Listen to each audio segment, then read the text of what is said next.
你好，我是 Dardanella，我是tan中国大学国际关系专业的学生。Today I will discuss one of the topics in the course Chinese Global Politics, which is the trade war between China and the United States, especially in the field of microchips. Dalam kehidupan sehari-hari, pasti ada yang made in China loh. Jangan Kuang bersama. Walaupun Cina masih di posisi kedua sebagai negara terkuat dalam ekonomi global di bawah Amerika Serikat, namun sekarang barang-barang produksi Cina mulai menggantikan barang-barang buatan Amerika Serikat di pasar global loh, dan mulai mendominasi pasar internasional. Dari barang-barang sehari-hari seperti gelas, piring, sepatu, pensil, peralatan elektronik, hingga benda sekecil ini loh. Yeah, this is microchip. It's a small electronic component made of semiconductor material that contains integrated circuits to the process and store data, and it uses as the brain of various electronic devices. Benda ini menjadi salah satu komoditas penting dalam ekonomi global yang membuat Tiongkok dan Amerika Serikat saling memperebutkannya dalam pasar internasional, di mana perang dagang ini diawali tahun 2018 dengan kebijakan proteksionis Donald Trump yang menuding Tiongkok melakukan praktik perdagangan tidak adil dan pencurian teknologi microchip milik Amerika Serikat. Maka saat itu, Amerika Serikat yang merupakan produsen utama microchip dunia melakukan pembatasan ekspor microchip ke Tiongkok.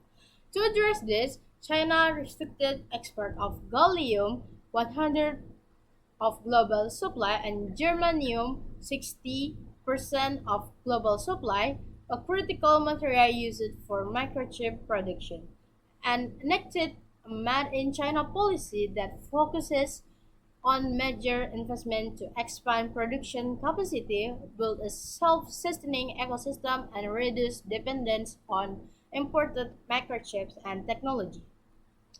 China investment in microchip manufacturing equipment is expected to be highest in the world, with more than 100 billion US dollars spent in the next 3 years, far supering the United States, which is 1.4 billion US dollar for a year.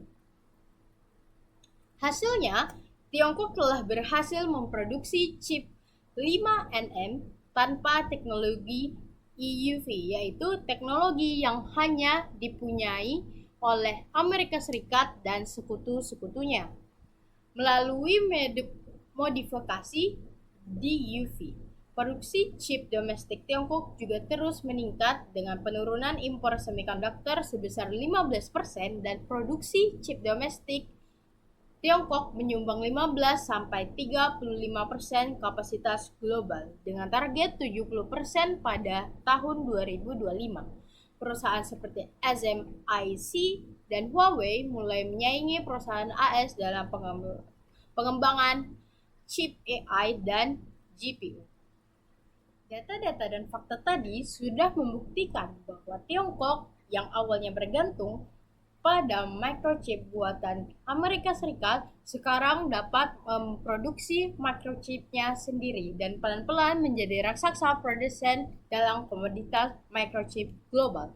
Tunggu apa lagi? Jangan biarkan inovasi Anda terbatas oleh teknologi. Kemarin, microchip Tiongkok hadir dengan arsitektur revolusioner yang membebaskan potensi AI Anda dengan performa tinggi dan biaya yang jauh lebih kompetitif.